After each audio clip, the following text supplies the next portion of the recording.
দাজ্জালকে নিহত করার জন্য আল্লাহ তাকে নির্দিষ্ট করেছেন। দাজ্জালের কেউ খুন করতে পারবে না, কোনো পয়গম্বরও পারবে না, রাসূল ইসলামও পারবে না। কে খুন করবে? নির্দিষ্ট। ঈসা আলাইহিস সালাম এটা দাজ্জাল জানে, যখন ঈসা আলাইহিস সালাম আসবে তখন সে পালাতে থাকবে, ঈসা কোথায় বাইর হবে। এবার ঈসা আলাইহিস সালাম আসে দুনিয়াতে, প্রথম কি কথা বলবেন? নামাজ পড়ো, রোজা করো, জিহাদের বায়াত করবেন, সালাম ফিরাবে, নামাজের আসি প্রথম আসরের নামাজে সম্ভবত নামাজের থাকবেন, ইমাম মাহাদির পিছে নামাজ পড়বেন, নামাজ পড়ায় তিনি দাঁড়াবেন, বলবেন যে তোমরা জিহাদের বায়াত করো, দাজ্জাল কোথায় আছে। দাজ্জালের কে মোকাবেলা করতে না পেরে ইমাম মাহাদি তার অপেক্ষা করার জন্য সিরিয়ার শতগম্বুজওয়ালা মসজিদের পাশে তিনি অবস্থান করবেন। ঈসা আলাইহিস সালাম নামার সময় তখন হয়ে যাবে প্রায়, তিনিও পারবেন না। এত বড় ফিতনা রাসূল সাল্লাল্লাহু আলাইহি ওয়াসাল্লাম বলছেন পৃথিবীর জন্ম থেকে দাজ্জালের আগমন পর্যন্ত এত বড় ফিতনা জমিনের উপর আর আসে নাই। কিভাবে আসবে? সূর্যের দাঁড়া করে রাখবে, 1 বছর পর্যন্ত সূর্য ডুববে না। এটা কেউ করতে পারবে? এটা ইবলিসে করতে পারবে? এই ক্ষমতা আল্লাহ কাকেও দিয়েছে? তাকে দিয়েছে। মাত্র 40 দিন দুনিয়ার উপরে থাকবে, তামাম রয়ে জমির তছনছ করে ফেলবে। 40 দিনের ভিতর প্রথম দিনটা কত দিনের হবে? 1 বছর। সে বলবে যে সূর্য ডুবতে পারবি না, এখন বৃষ্টি হতে নির্দেশ দিলে আকাশ থেকে বৃষ্টি শুরু হবে। জমিনকে বলবেন তোর পেটের ভিতরে কি আছে বের কর, খনি বের হয়ে যাবে, সোনা টোনা যা পেটের ভিতরে আছে। মানুষ এগুলো দেখার পরে কি ঈমান রাখতে পারবে? সবচেয়ে বেশি পাগল হয়ে যাবে নারীরা। হুজুর বলছে তাদেরকে বেঁধে রাখা যাবে না, দড়ি ছিঁড়ে যাবে তারা তো একটু অলৌকিক জিনিস দেখলে কি করে? পাগল হয়ে যায়। এখন তো পুরুষেরাও পাগল, তাদেরকে আমরা বলতেছি বেশি হবে। রশি দিয়ে বেঁধে রাখলে হাদিসের লব্জ, তারা দড়ি ছিঁড়ে ফেলবে। অলৌকিক জিনিস। তারা তাদের কবরের থেকে যদি আপনার দাদা উঠে বলে যে এই ওর উপরে কলমা পড়, সে আল্লাহ। আল্লাহ এখন প্রকাশ পাইছে, দাদাই কয়, বাপে কর, বড় হুজুরে কয়, আমার পিসাবে কয়, কবর উঠি। এগুলো জিন তার সাথে থাকবে। রাসূল সাল্লাল্লাহু আলাইহি ওয়াসাল্লাম বলছেন যে তার এই সমস্ত দেখার পরে একেবারে মুখলেস ইমানদার ছাড়া কেউ ইমান রাখতে পারবে না। তোমরা তাকে না দেখার জন্য দোয়া করো, আর তোমরা তার জাহের হওয়ার সংবাদ পাওয়ার সাথে সূরা কাহফ পড়া শুরু করো। এখন তো প্রতিদিন আপনারা কোন বারে পড়েন? শুক্রবারে। জুমাবারে পড়বেন। প্রথম রুকুটাই যদি কম সময় থাকে, প্রথম রুকু পুরোটা পড়তে পারলে ভালো। শেষ বইটাকে তো আমরা পড়ি মসিহাত দাজ্জাল। প্রতি নামাজের ভিতরে যে 4টা জিনিস থেকে পানা চাইতে বলা হয়েছে, প্রতি নামাজে ইমাম মুসলিম বিশুদ্ধ সনদে হাদিস নিয়েছেন। কি কি বলেন? বলেন। একজনে বলেন, আস্তে আস্তে বলেন যে সবাই যেন শুনে। আল্লাহুম্মা ইন্নী আউযু বিকা। বলেন। আল্লাহ আপনার কাছে পানা চাই আর কি, কিসের থেকে? এটা মনে রাখবেন, পড়ার সময় অনুবাদও খেয়াল করেন। আর একেবারে আরবি বাংলা হলে অন্তত কত অন্যরা বলতেছে যে বাংলাতে বলা আয়াত আছে, আমি যদিও এখন এই বিষয়ে আমার এলম নাই। আল্লাহুম্মা ইন্নী আউযু বিকা মিন আযাবিন নার, মিন আযাবি জাহান্নাম। 1 নম্বরে কিসের থেকে পানা চাইতে হবে? ওয়া আউযু বিকা মিন আযাবিল কবর। বলেন ওয়া আউযু বিকা মিন আযাবিল কবর। আযাবে কবরের চাইতে ফিতনা কঠিন ফিতনা এটা। এখন একজন আলেম, বড় বড় আলেম তাফসীর করে, আমি কিছু বুঝতে পারলাম না, উনি বলতেছেন যে কবরের বিষয়ের উপরে তো কোরআনে নাই, কি কি বলে হাবিজাবি। কি যে আলেমদের ভিতরে কি শুরু হয়েছে! বহুত বড় আলেম কিন্তু তাফসীর লিখছে পুরা কোরআনের, আমি আর নাম বলতেছি না। উনি এখন কবরের উপরে উনি বলে কবরের সোয়াল টোয়াল এগুলো নাই। কয় যে ইন্তেকালের সময় আল্লাহ তাআলা কারে জান্নাতে দিবে ফয়সালা করে ফেলবে। কবরের উপরে তো 1000-এর মতো হাদিস পাওয়া যাবে। এরকম মোতাওয়াতির বিষয়ের উপরে কেউ যদি দ্বিমত করে, তার উপরে কুফরি লাজম হয়ে যায়। মুতাওয়াতের মানে কি বলে, মানে বেশি প্রচারিত, বহুল প্রচারিত, যে কথার উপরে বহু হাদিস আছে। এই জাতের বিষয়ের উপরে আল্লাহর কোন গোলাম যদি সন্দেহ করে, বিরোধিতা করে, তার উপরে কুফরের ফতোয়া আসবে। আমি আশ্চর্য, 25 বছর তিনি একটা কামিল মাদ্রাসার প্রিন্সিপাল ছিলেন। জীবনের এই পর্যায়ে এসে কোরআন শরীফের তাফসীর কমপ্লিট করেছেন। এখন যে সমস্ত কথাবার্তা বলতেছেন, এগুলো আমি ইউটিউবে শুনেছি আলোচনা, এবং উনার পরে এগুলোর পরে অন্যরা কথাও বলেছেন। তো যাই হোক, এটা বলতেছি এই জন্য যে এটা একটা বড় ধরনের ফিতনা, আপনি বুঝতে পারবেন না কোন অবস্থাতে কার কি হবে। এই জন্য আল্লাহ তাআলার কাছে সবসময় হেদায়েতের উপরে টিকে থাকার জন্য দোয়া করা দরকার। রাব্বানা লা তুযিগ কুলুবানা, একেবারে প্রতি নামাজে পড়বেন, প্রতি নামাজের পরে পরে এটা দোয়া থাকবে, আল্লাহ তাআলা হেদায়েতের পথ দেখানোর পর আর গোমরাহ করিও না। আমিন আমিন ইয়া রাব্বাল হেদায়েতের উপরে আল্লাহ তাআলা মওত দাও, আমাকে দাও। আমিন। তো 2 নম্বর হলো কবরের ফিতনা থেকে পানা। ওয়াউযু বিকা মিন ওয়া'আযু বিকা মিন আযাবিল কবর। কবর। তারপর তৃতীয়, ওয়াউযু বিকা মিন ফিতনাতিল মাহিয়া ওয়াল মামাত। মাহিয়া, আল্লাহ হায়াতের ফিতনা, মওতের ফিতনা, এই ফিতনা থেকে রেহাই দাও। এই দুটো একসাথে বলেন, আল্লাহুম্মা ইন্নী আউযু বিকা মিন ফিতনাতিল মাহিয়া ওয়াল মামাত। ফিতনাতিল মাহিয়া ওয়াল মামাত। সর্বশেষ, ওয়াউযু বিকা মিন ফিতনাতিল মাসিহিদ দাজ্জাল। ঈসা আলাইহিস সালামও মসিহ, সেও মসিহ। ঈসা আলাইহিস সালামও মসিহ, দাজ্জালও কি মাসিহিদ দাজ্জাল। সে অন্ধের উপরে হাত বুলাই দিয়ে সাথে সাথে চোখে দেখবে, সে বলবে যে আমার হুকুমে অন্ধ ভালো হয়ে যা। ঈসা আলাইহিস সালাম বলবে আল্লাহর হুকুমে। তাও ঈসা আলাইহিস সালাম পরবর্তী সময় আসার পর ঈসা আলাইহিস সালাম এরকম আগের মুজিজাত ঈসা আলাইহিস সালামের থাকবে না। কারণ কোন পয়গাম্বরী না থাকলে পয়গাম্বরীর মুজিজা থাকে না। মুসা আলাইহিস সালাম যদি এখন জমিনের উপরে আসে, মুসা আলাইহিস সালামের লাঠি এটা কি সাপ হবে? কথা বলেন না কেন? এটা লাঠিই থাকবে, ছাগল চড়াবে। কারণ কি জন্য? এটা কিসের জন্য দেয়া হয়েছে? নবুয়তের জন্য। নবুয়ত নাই, মুজিজা একমাত্র মুহাম্মদুর রাসূলুল্লাহ নবুয়তেরও মওত নাই, রাসূলুল্লাহ নবুয়তের জন্য যে মুজিজা কোরআন, তারও মওত নাই। এটা অনন্তকালের জন্য। রাসূলুল্লাহ সাল্লাল্লাহু আলাইহি ওয়াসাল্লামকে অনেকে হায়াতুন নবী বলতে বাড়াবাড়ি করেন। উনি তো আজীবনের হায়াত নিয়ে আসেন নাই, তার নবুয়তের হায়াতের তো মরণ নাই। মুহাম্মদুর রাসূলুল্লাহর রিসালাতের কি নাই? বলেন না কেন? মওত নাই, মরণ নাই, তামাদি নাই, মানে কোনো ফুল স্টপ নাই, কমা নাই, কিছু নাই। সব পয়গম্বররা আছে, এটা তার আলাদা একটা বৈশিষ্ট্য। এই জন্য তাকে আল্লাহ নবুয়তের যে মুজিজা দিয়েছেন, সেটা এই মুজিজা উম্মতে পর্যন্ত ব্যবহার করতে পারবে। কোন পয়গম্বরের মুজিজা উম্মতে ব্যবহার করতে পারে না। মুসা আলাইহিস সালামের লাঠি কিন্তু হারুনের হাতে সাপ এটা হইতো না, এটা শুধু মুসার হাতে হইতো। কথা কি বোঝা যায় নাকি? হারুনে হাত দিয়ে ফেললেও এটা সাপ হবে না। এটা ওয়ামা তিলকা বিয়ামিনিকা ইয়া মূসা। আর উম্মতের তো প্রশ্নই নেই, কারণ হারুন কিন্তু রসুল নয়। হারুন কি? নবী। রসুল হলো মূসা, উনি হচ্ছে তার নবুয়তের সাহায্যকারী। দোয়া করে নবী করেছেন, আল্লাহকে বলছে আল্লাহ আমি একা, আমি টোতলো বাহু আফসাহু মিন্নী লিসানা, ও আল্লাহ তাআলা আমার ভাই এটা বাগ্মি, কথা বলতে পারে, আর আমি তো টোতল। আল্লাহ ভালো হবে আমার জন্য, আমার ভাইকে নবুয়তের জন্য সাহায্যকারী করে দাও। ওয়াজআলনি ওয়াজিরাম মিন আহলি, আমার আহাল থেকে ওজির বানাও। তো আল্লাহ দিলেন। মুহাম্মদুর রাসূলুল্লাহ সাল্লাল্লাহু আলাইহি ওয়াসাল্লামের মুজিজা কোরআন শরীফ উম্মতরা কিয়ামতের আগের দিনেও ব্যবহার করতে পারবে। সুবহানাল্লাহ।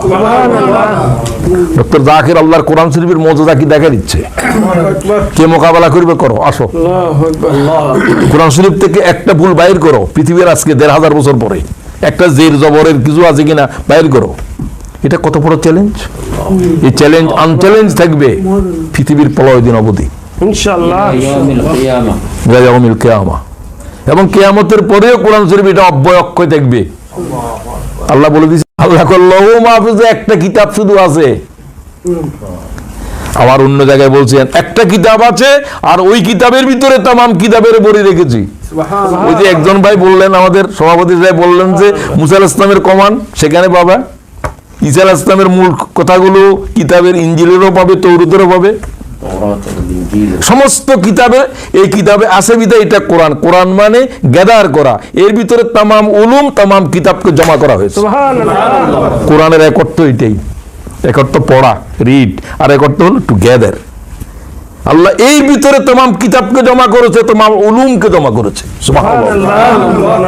সেটা আমরা অন্য সময় আলোচনা করব কোরআন শরীফের মুজিজাতের উপরে। ওয়াইদাল মাউউদাতু সুইলাত, ওই যে বলছিলাম 600 বছর পর্যন্ত জমিনের উপরে কোনো পয়গম্বর নাই, 600 বছর পর্যন্ত হেদায়েতের কোনো কিতাব নাই, একটা আয়াত নাই, এরকম একটা অন্ধকার তামাম জগতের উপরে বর্পা হয়েছে। এটা কোনো সময় ছিল না। এই আয়াতটা কোথায় আছে? সূরা নূরের ভিতরে 40। আল্লাহ তাআলা বলেন কি জাতের অন্ধকার জমিনের উপরে এসেছিল, অন্ধকারের বর্ণনা পড়ো যে আমার নূরের সূরার ভিতর। আও কাযুলুমাতিন ফি বাহরিন লুজ্জি, আও কাযুলুমাতিন ফি বাহরিন লুজ্জি। মনে করো, তা মানে হলো যেন, এটা হলো যে মেসালের আয়াত, মেসালের আয়াতটি তোমরা শিক্ষা গ্রহণ করো। ওয়া তাবিরু বিল আমসাল, ওয়া তাবিরু বিল আমসাল, আমসালের আয়াত থেকে কি করো? শিক্ষা গ্রহণ করো। এটা কা মানে মেসাল, মেসাল মানে মেসাল। আও কাযুলুমাতিন ফি বাহরিন লুজ্জি ইয়াগশাহু মাউজুন মিন ফাওকিহি মাউজুন মিন ফাওকিহি সাহাব। আল্লাহ তাআলা কি মেসাল দেয় যে আয়াত পড়ার পরে একজন ব্রিটিশ নাবিক আটলান্টিক দরিয়া ঈমান এনে ফেলেছে। আয়াত এটা তখন সেকেন্ড ওয়ার্ল্ড ওয়ার, সেদিন ছিল ব্ল্যাক আউট। ব্ল্যাক আউট কি বলে? যুদ্ধের সময় আলো জ্বালাতে পারে না। ওরা বয়স্করা তো যুদ্ধ দেখেছেন, যুদ্ধের সময় ঘরের কোনো জায়গাতে যদি আলো বিচ্ছুরিত হয় ওখানে গুলি আসবে, ব্ল্যাক আউট, শত্রুরা যেন বুঝতে না পারে।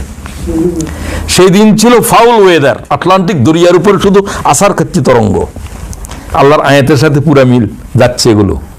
সে পড়তেছে ইংরেজি ট্রান্সলেশন, আর চিন্তা করলো যে মোহাম্মদ তো কোনোদিন সাগরও দেখে নেই, মোহাম্মদ কোনোদিন সাগরও দেখে নেই। মক্কা মদিনাতে কোনো সাগর আছে নাকি? এই 2 শহরের বাইরে তো জানেই নাই। এক নবুয়তের আগে গিয়েছেন সিরিয়ার পথে একবার, আর জান নাই। বহিরা বলছে সিরিয়ার ইহুদিরা তাকে চিনি ফেলবে, আমি তার ভিতরে আখেরি পয়গম্বর আলামত দেখতেছি। ইহুদিরা মেরে ফেলবে। চাচাকে বললো যে তুমি তাকে নিয়ে চলে যাও, এবং আর তাকে নিয়ে যাওয়াও হয় নাই। এটা তো আপনারা জানেন।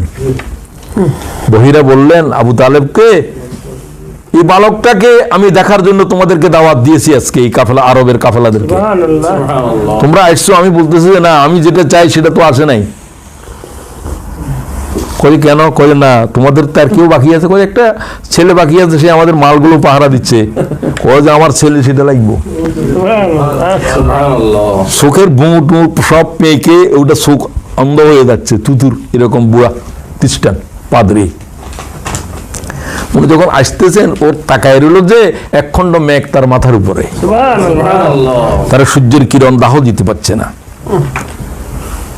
তখন চাচাকে বললো যে তুমি কি দেখছো? কই আমি তো ছোটকাল থেকে দেখছি যে তারা সূর্যের কিরণ দাহ দেয় না। তুমি তো দেখছো, তুমি তো জানো না এটা কি, তুমি তো জানো না এটা কি। আমি তার নাক দেখতেছি, তার কপাল দেখতেছি, মুখ দেখতেছি, সব তৌরাতে আর ইনজিলে বর্ণনা আছে। তার চেহারা দেখে তাকে বের করা যাবে। তো সে তো এখনো নবুয়তের ঘোষণা দেয় নাই। তো বহিরা বললেন তাকে যে তুমি প্রথম দেখিয়ে বললো, তো মোহাম্মদ যখন বললো তোমার আব্বার নাম কি আব্দুল্লাহ নয়? হ্যাঁ, তোমার আব্বার নামও তো আছে কিতাবে। তোমাকে মক্কাবাসীরা বের করে দিবে যেদিন তুমি নবুয়তের ঘোষণা দেবে। আমার যদি শক্তি থাকতো সেদিন আমি তোমার পাশে দাঁড়াতাম। এখন তো নবুয়তের ঘোষণা দিচ্ছে না, আমি তো ইমানও আনতে পারছি না। আমি তো আখির জামানার পয়গম্বর, তোমাকে চিনে ফেলছি। তুমি খেজুরের দেশে যাবে। খেজুর কয় আমার কেন বাইর করবে? কয় তোমার এই কাজ নিয়ে যারা উঠবে সবকে বাইর করে। নবুয়ত নিয়ে যারা উঠেছে সবকে জন্মভূমি থেকে বের করা হয়, তোমারও করবে। শুধু বুঝতে পারতেছিল না আরবরা আমাকে বের করবে, তারা তো আমাকে আলামিন বলে, তারা তো আমার ভালোবাসে সবাই। যাই হোক, ওই যে 600 বছর পর্যন্ত জমিনের উপরে আল্লাহ তাআলা আয়াতের ভিতরে কি বলে, আও কাযুলুমাতিন ফি বাহরিল লুজ্জি, অতলন্ত এক সাগরে, ওই আটলান্টিক দরিয়া, কুল কিনারা নাই, মাঝখানে শিপ, ডিঙ্গি নৌকা। আটলান্টিক দরিয়ার কাছে শিপ, এটার মানে তো একটা ডিমের খোসা। এই ধরনের ফাউল ওয়েদার, জুলুমাতুন বাদুহা ফাওকা বাদ, ডার্কনেস আপন ডার্কনেস, বিয়ন্ড ডার্কনেস। উপরে অন্ধকার, নিচে অন্ধকার, ডাইনে অন্ধকার, বাঁয়ে অন্ধকার। আকাশ ছিল ঘন মেঘে আচ্ছন্ন। আবার রাতটা ছিল সেদিন অমাবস্যার রাত, আবার ব্ল্যাক আউট। তাহলে কিরকম অন্ধকার? অন্ধকারের উপর নিকষ কালো অন্ধকার, সূচিবদ্ধ অন্ধকার।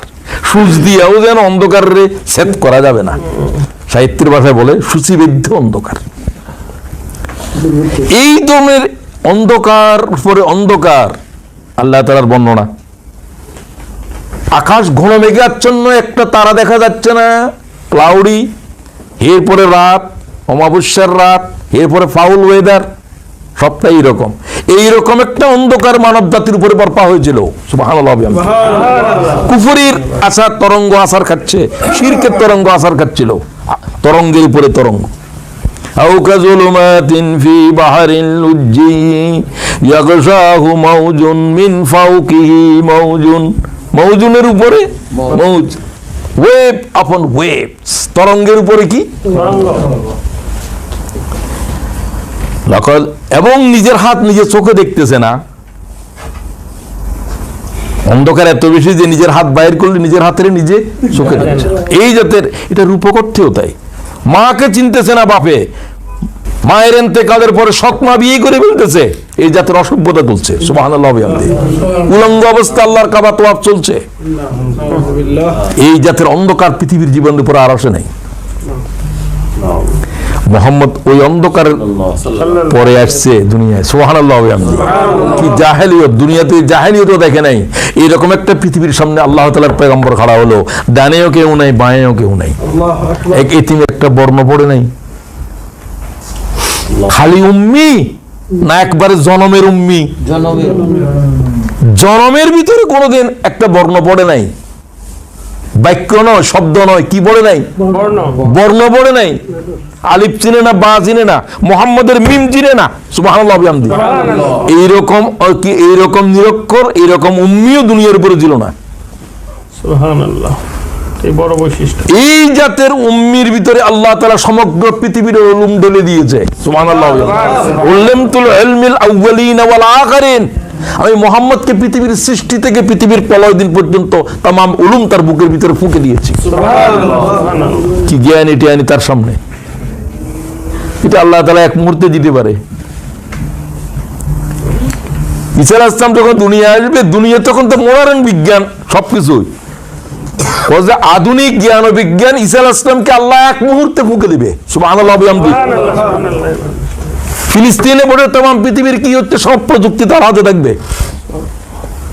এটা আল্লাহ দিতে পারে না পারে না? পারে বললেন তিনজনে, বাকিরা চিন্তা করে কেমনে পারে, কেমনে বুঝাইতাম কেমনে পারে। আল্লাহ সম্পর্কে বুঝলেই তো সব ইজি হয়ে যাবে।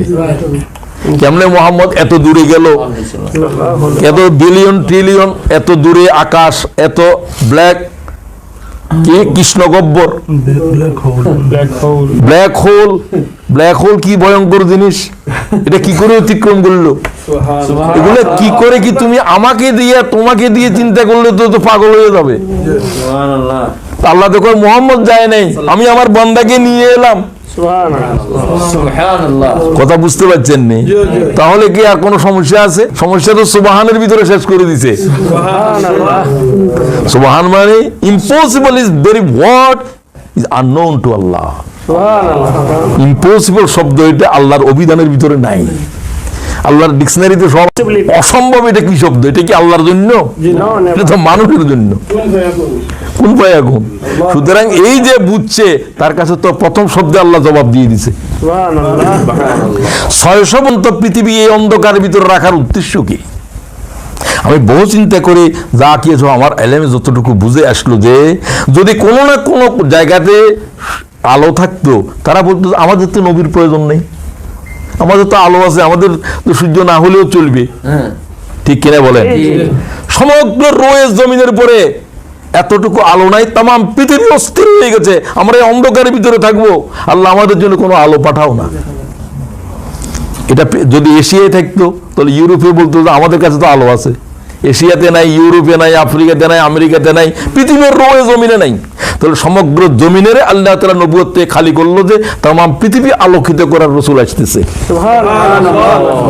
আগে তো সব নিবাই দাও, সমস্ত প্রদীপ নিবাই দাও, এই নিবানো অবস্থা অন্ধকারকে এভাবে ঘনীভূত করে দাও। তোমার সমগ্র পৃথিবীর রয়ে জমিনের প্রতিটা ইঞ্চি জমিন মোহাম্মদের খুঁজতে হবে। সুবহানাল্লাহ।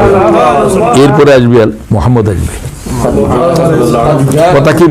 হ্যাঁ, এই অন্ধকারের জন্য এখন আলো লাগবে না বিরিয়ানি খেলে চলবে? অন্ধকারের ভিতরে কি বিরিয়ানি না ময়লা কিছু বুঝতেছে? এই মানুষগুলোর জন্য কি প্রয়োজন? আলো, নূরুল আলা নূর। নূর দরকার।